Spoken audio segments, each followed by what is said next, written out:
We had started arrays and we had seen how the definition and so on. Now we are continuing with this. And we had seen already for loop, but Java has two types of for loops. One of them is the one that we have seen, in which you have an initial condition and ending criteria and how you update it each iteration. But it also has this for loop, which is used to iterate over items in an array or in a list. This is called for each loop in Java. So what it says is basically for each item in this array, do this part. So this is very similar to what we have in Python. To iterate over the items, we just say for data in, and then we give the list in Python. But here we don't use this in as a keyword, but we just put this colon. So if you look at this example, for instance, we have this cars array in which this is a string array, and then if you want to print it, iterate over that, well, for loop, and then within the parentheses, this data type should match with the array type. So this is a string array, so this should be also a string. And then this car is the value that we want to use in our iterations. And then colon, and then the cars is our list, array list. So at each iteration, it will give us one of the items in this list. So it will print basically all these car names in that list. So it is similar to what we have in Python. So another very popular function that we keep using is the searching operation. So in an array, we have an array, and let's actually try to write it here.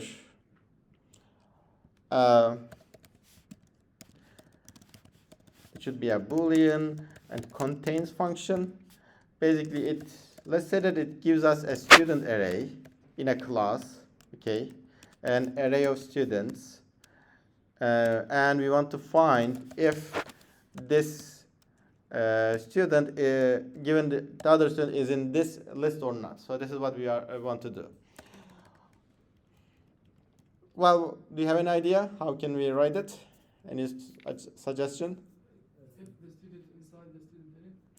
We don't have this in operator in Java. In Python, yeah, you could just use this in operator and then return it. But we don't have it. Equal to the other s dot.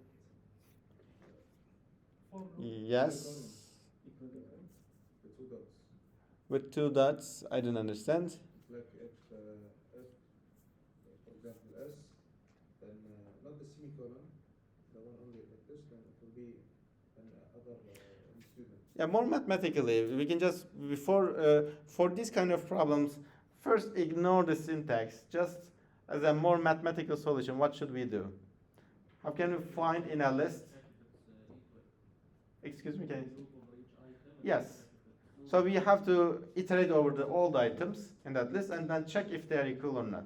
So this is also a suggestion for you. When you are trying to develop an algorithm, just ignore about the syntaxes, the language restrictions, because once you have the algorithm, you can implement it in Python, in C, Java. The other is just some grammar syntax details. So first we need to iterate over the item. So we can use this for each item, for each list, for each loop. So our list is a student array. So we can say for each student S, but of course I use S here and I'm using here again, so I shouldn't use it. Let's say current student, for instance, I don't know.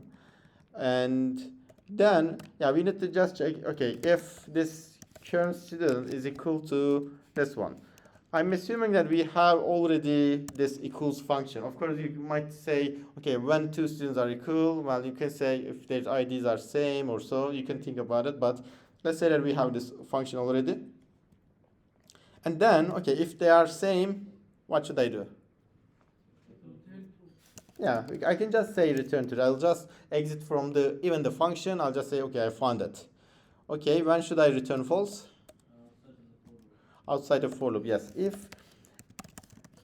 If I reach here, it means that I couldn't find anything.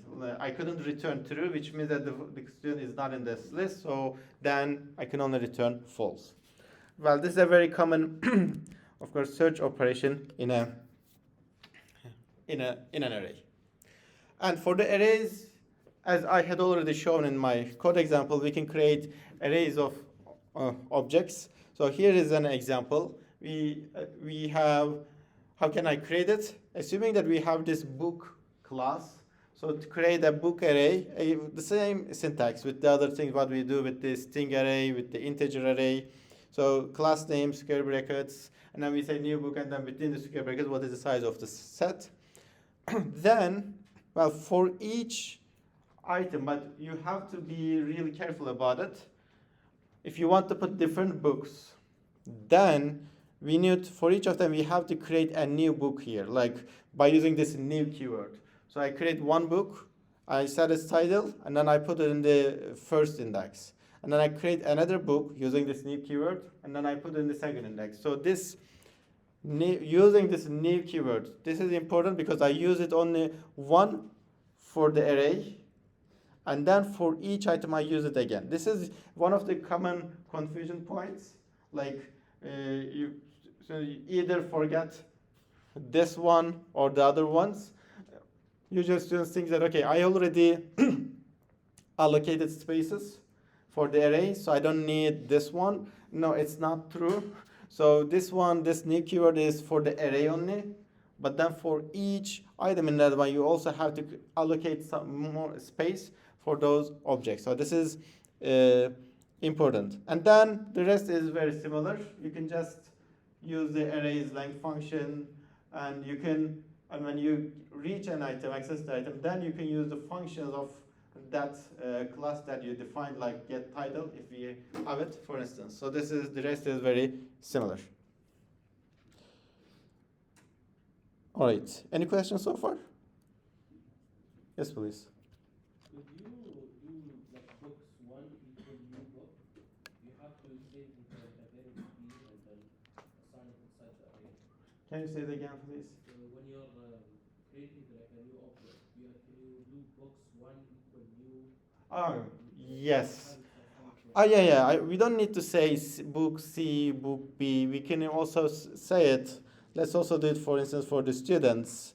Let me go to my task part, and in this main function, I could say like student array. My array is equal to new student array of 2. Then let me put it at the top a little bit. Yeah, then I could just immediately say student 0 is equal to new student. Yeah, this is completely fine.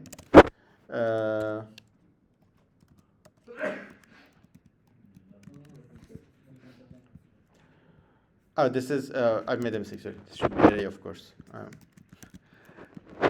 And array 1 is also this, so we could do it in this way, definitely. All right. And for the to do some more operations on the arrays, Java provides this arrays class. So you have to first import it, java.util.arrays. Then it provides some static functions, which means that you don't need to create its instance. You can just come and use them. What are those? Are if you want to sort the items in that array, or if you want to find an item in a sorted array, you can use this binary search operation. This is important. If the item is not, if the arrays are not sorted, then binary search will not work. It will give you an incorrect result. But if the items are sorted, then you can use it. Or you can use this equals function to compare arrays, or you can use a fill function to place some values into the array as an initial value. And again, these all methods are all overloaded. What does it mean, overloaded? You can add multiple parameters. Yeah, same name but different parameter sets. So you have like the fill function with different primitive data types, like filling with integers, filling with strings or so on. So this is what it means. The same name, but it has different versions of it with the parameters. And also this system class, which is We use it also in system.out.println, that system class. It also has this array copy, so it basically copies an item from one array to the another. And well, this is just an example, but I'll just say what I keep saying. Well, do you have to memorize it? No, but I want you to really use them so that you know where to use them. So you can sort the array by using this arrays.sort A. You can sort only a portion of it, like array sort the items that are in index 4 and between 4 and 10.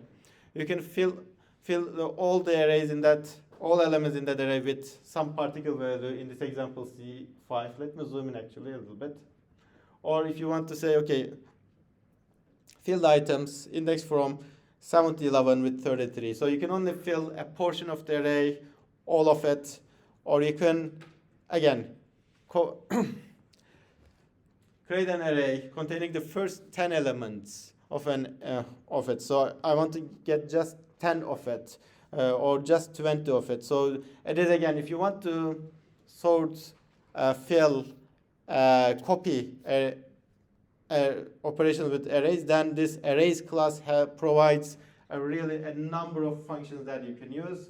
If you want to compare is A and B are equal, then you don't need these methods. You can also implement it. Like it's not that hard, but you just don't need to. Like, don't spend time on these already implemented functions. So you can just use them in your code also. Can you sort them alphabetically? Yeah. Oh, that's a very good question. So let's also do it. So let's create a string class. Okay. Again, a string array, sorry, in which I would like to fill it with first with some dummy values. Then I would like to change it with some of these. All right. Then by using this arrays.sort function, again, this is what what we meant by this overloaded function. So when I say sort, it Eclipse actually suggests me that, okay, sort a byte array, char array, double array, float array, integer array. So there are all these other versions. One of them is this object array, but it doesn't have actually any string array. But let's just do it. Okay, and this array function is a void function, so it doesn't return anything. This is its definition. So then what it should done is that it should inline sort it. Then let's just print it. Okay. Then I'll just run my code again now. Oh, I need to go over each item and then print it. So let's for each string s in my array, just print them. So this is what I can do. So I can iterate over it. Now, as you can see, I'm not able to zoom in, but now it prints A, B, F, X, Y, Z. So yes, it sorted them in the alphabetical order.